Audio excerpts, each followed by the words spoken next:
Welcome to the American Intelligence Media.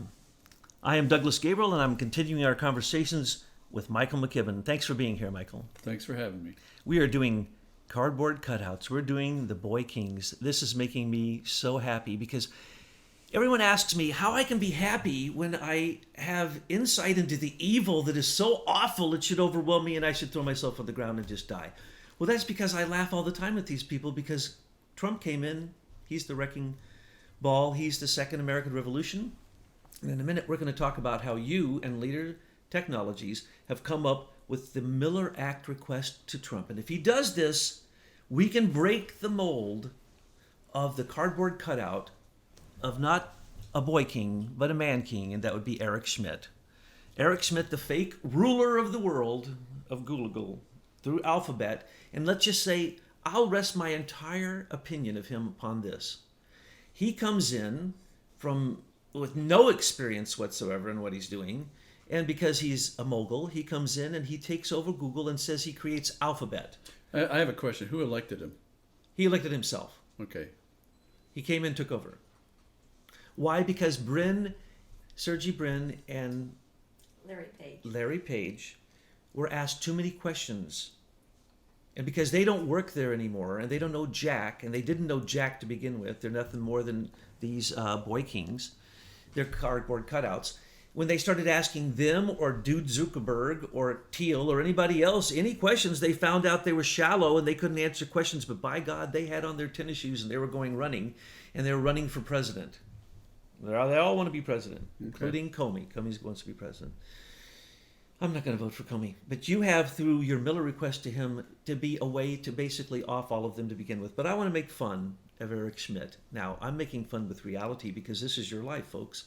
Every time you use Google, you create a box for Eric Schmidt to put you in. He used that box during the election to manipulate anyone who would listen or look to vote for Hillary Clinton. This is all a fact. We've given all the details. You can go and read all of this. So Eric Schmidt comes in and he creates Google, the Alphabet, the mother company of Google. And how does he create them? Go back to his original statements that he made even before he became the mastermind of the universe, who I call the golden child. Used to call Cisco the golden child of DARPA. I now call Google the golden child of DARPA, but more so than that, the Google child of NSA and of Highlands Forum and of In-Q-Tel, because it's now cyber warfare. And who's doing better cyber warfare than Eric Schmidt? So he's also figuring out a way to live forever. That's where he spends most of his money, taking embryos out on a boat and experimenting with them so that he could create ways. And this is known in the news. This is why they had the Google ship in San Francisco that have to go offshore to do the experiments. Now they're legal here because Obama allows them. So now they can create human cloning. Whoa. I haven't heard this. Oh, this is what he's doing with all of his extra time. This is what all the rich people do. What did Sean Parker say the other day? I'm going to live to 160, and then you'll see, because the interest off the money I'll have will show you what wealth really is. Wow. I'm going to live to be 160, he predicted, and all the rest say they're living infinitely. So who made the promises to these boy kings? Themselves and the devil. They signed in blood with the devil for this stuff. They had a lot to do with blood. You're just speaking metaphorically. No, I'm speaking of blood. But anyway, let's go on. Eric Schmidt, we don't want to get too far into this. We'll scare people. But Eric Schmidt also, he owns Google, which owns 26 companies. One of them I just raved about a minute ago, and that was a company that has built the Atlas robot that is going to be the warrior robot that's going to go take over the rest of the world, and is being ran by the previous head of DARPA. Okay? We can't make this stuff up. Good old Magnavox has now become... In Chicago? It's all over. These are being made as we speak, and there's 2 or 3 of these different operation cities where these robots walk around with weapons, and soldiers have to go there to train with these robot warriors that are already deployed here in America and other places. They can hammer through a wall with their fist. They don't even need a weapon. You can't shoot them dead. Anyway, the point is this is Eric Schmidt, but he said, what's Google's phrase, do no evil? What does that have to do with a search engine? That's the whole point. And where did he get that much money? Right. How did they get the money to become these monopolies and buy their competition with endless money, false valuations? These are bankers, these are auditors, these are the evil Goldman Sachs and Lehman Brothers and Morgan Stanley, and the brokers and the bankers are the ones supporting all of this. It's all fake. This is the weaponization of. This is basically the corporate weaponization of patents in America through DARPA, In-Q-Tel, all of this. So the point is, Eric Schmidt is at the cream of the crop of that. He bought into Google early. He bought into Facebook early. He bought into all of them. And what's he doing? He is the king of. I'm sorry, I was taking his heel. He bought in and turned Google into a mother company. And that mother company is the future. And when he describes it, he says he will be able to control every person in the world who goes on to Google. You will no longer, in my opinion, be able to Google for free. He'll give you the information he wants for free, but if you want to Google and you want to know the truth, you're going to have to pay for Well, that's every what Google. he said on Charlie Rose recently. I didn't know that. In the future, when you Google for an answer, you're going to get one answer, and it will be the right answer. Correct. In your box, for you, created for you, to make sure you don't go out of your box. Your freedom will be taken. That is his intent. He's put this in writing. He did it with Hillary. He did it with the Eric Schmidt Project. He did it with 18F. He did it with the Schmidt plant. U.S. Digital Service. Yes, he did it with all of that. And he's proud of it.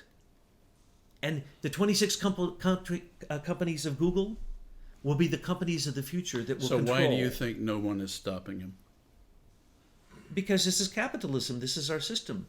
One survives. That's how monopoly can exist. AT&T was a monopoly. Standard Oil. We have was a laws monopoly. against monopolies. Yeah, we do when we want. Obama dropped all those. We have almost nothing but monopolies in those areas. Right. We say Google. We don't say internet search. We say Facebook. We don't say social book or social network. You ever heard of a search engine called Ask Jeeves? Yes, I used to use that. Okay, well, like it that. still exists. And no one uses And it. guess who is a director of the company that owns Ask Jeeves? Jeeves? No. Chelsea Clinton. Oh, you just pointed this out. This is going to be one of your new and your Americans for Innovation, the most incredible site of indictable information in a timeline, all searchable for every one of the criminals in the Washington, D.C. swamp right now. This is not old news. This is topical, and this is who we're talking to are the shareholders and the owner and CEO. So the Technologies. message is the perception of choice is just that, a perception, when in fact behind the covers everything is being controlled by the same group of people. That's what we're discovering. Yes, plus your will is sucked out every time you're in front of a screen. So as you're on your telephone, you have less and less human willpower. And we see that now children are having very serious mental problems by being stuck on their screens. They're actually having problems with vision. They're going blind. If you look at your telephone at night in bed with no lights on, children are going blind. They say that the addiction to the internet is more powerful than any addiction they've ever seen of any drug. And it is calculated that way. It is calculated to create dopamine excretions in the brain, excretions of serotonin. They know how to do this electronically. There are patents for it. We have gone into intelligence reports. So I don't want to depress you on this because I'm laughing because Eric Schmidt is a joke now. Well, the first step toward fixing a problem is you have to understand it. And you're helping us understand it. Yeah, I can get kind of depressed. So, here's a depressing thing for you. We have yet to figure out what to do with nuclear waste. If I dwelt on that, we would all be so depressed we'd throw ourselves on the floor and cry at the end of this. Here's the truth. The truth is there is no such thing. As all atomic waste depletes, it becomes particles that can be converted into the most precious and expensive substance on the face of the earth. Uranium-235, uranium-238, plutonium-239, all of those. That is a scam. Where did all the waste go? Good question. It goes to reclaiming plants. Kentucky? Huh? Kentucky? I'm sure it does. Paducah, Kentucky. That's where all the uranium came from. Well, I know about that. Yeah, the fusion centrifuge plant there, which was the big scam of uranium-1 and the scam of megatons into megawatts. These things are just astounding. But when you get a picture and you get a perspective, you laugh. Eric Schmidt is laughable. Do you think he's going to get to use his Eric Schmidt plan in the next election? No. By that time, Trump will have closed all of that down. they're all jumping ship, and we now find out what really goes on. And thanks to the good research of the people who donate to the Americans for Innovations, I know you know a lot of those people. You know a lot of geniuses, and I don't know where they get all of this, but I can tell you what. There's only one They place. get it from hard digging. Hard digging, and you guys did it for 17 years, and then we came along, and people say that we do that, but we tip our hat to you, because there's never a time I've ever had a conversation with you where you didn't reveal something that shocked me, and I thought that I was trying to be awake. So we appreciate that. And so let's go on with the cardboard cutout. Eric Schmidt, is he going to get the box? He ain't going to get the box.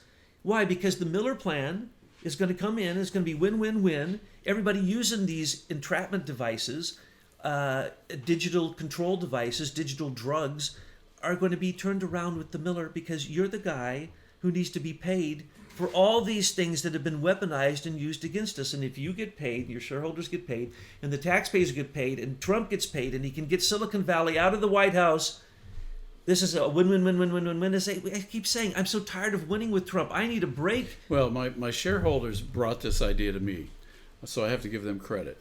But they basically said, look, we haven't been paid for 17 years, and the government and the entire tech world had the benefit of this, and the numbers just off the charts in terms of value that we've given all these guys, which they never paid for.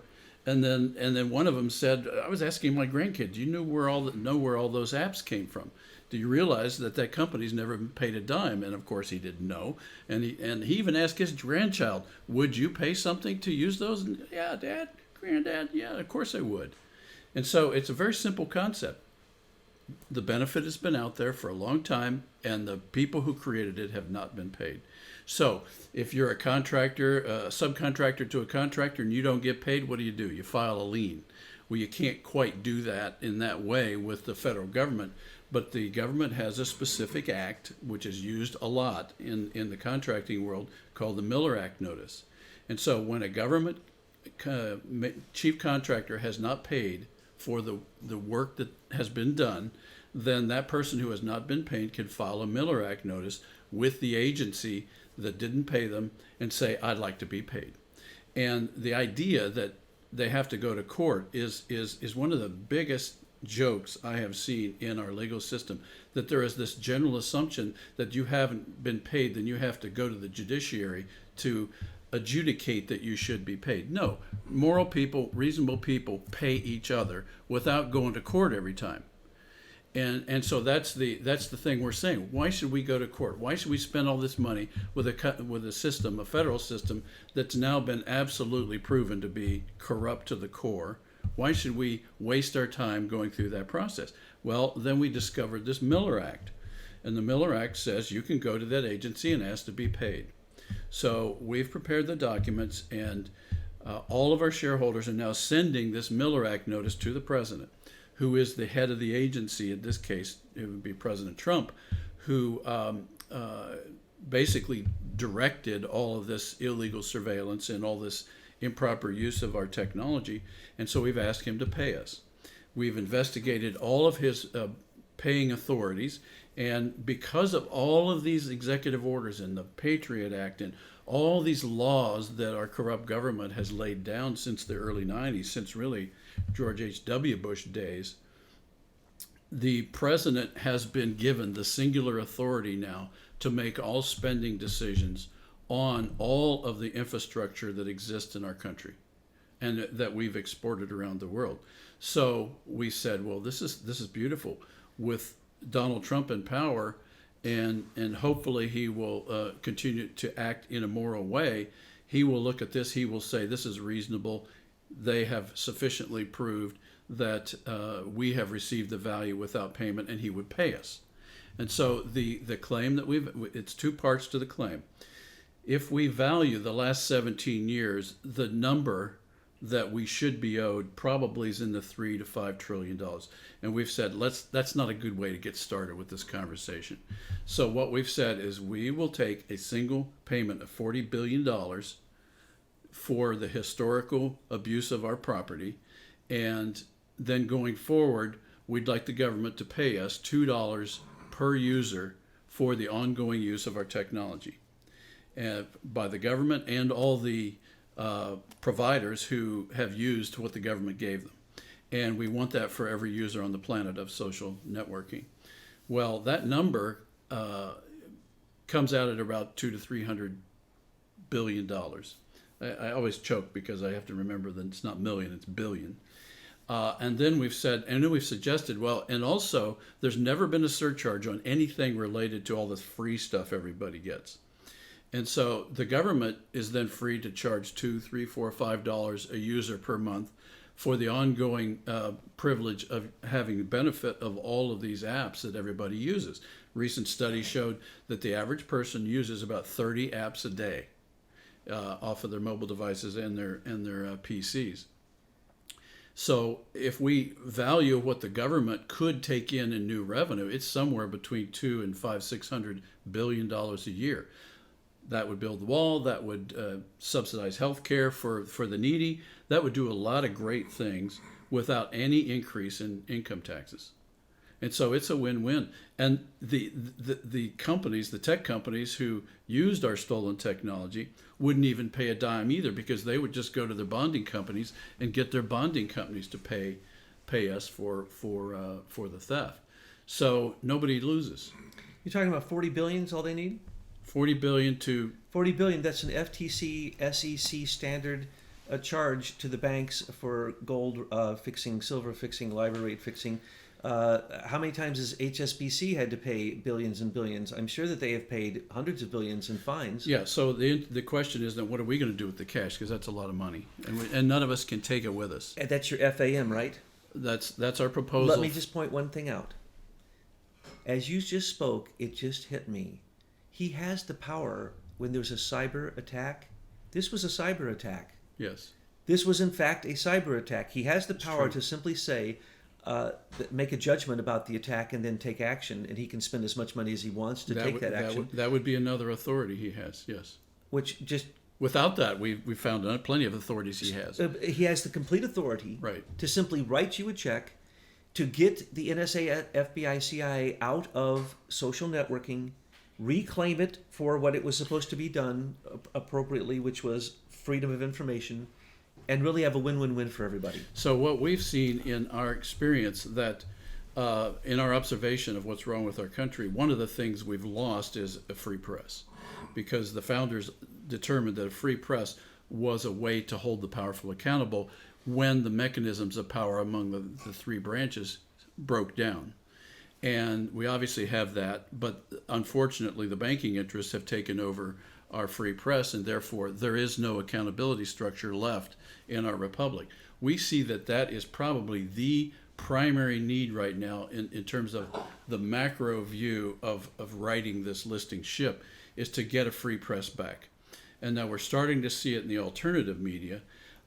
So we would like to see that expanded. So I can say what I'm willing to do with my part of this payoff is contribute that to the establishment of a new free press, a real free press, where you have 10, 20, 30 outlets that are out there competing to make sure that the powerful are held accountable. Because we're still going to have bad people. We're still going to get people that get entrenched and take advantage of people. That's never going to not be the case. But the whole point was the free press was supposed to be there to highlight these people and bring them to the awareness of the citizens of the republic, and then we could find justice and fix the wrongs. But when you have none of that, then as we have now, the voices of accountability have died. And so we see that as the primary good we can do going forward, in addition to using our knowledge of our technology and seeing it implemented in a moral and correct way that honors people's privacy and honors their property.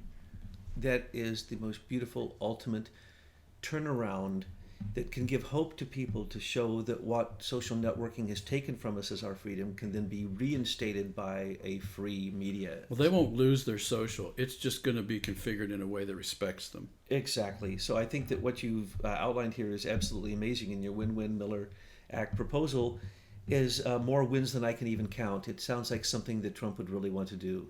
Thank you so much, Michael. You're welcome.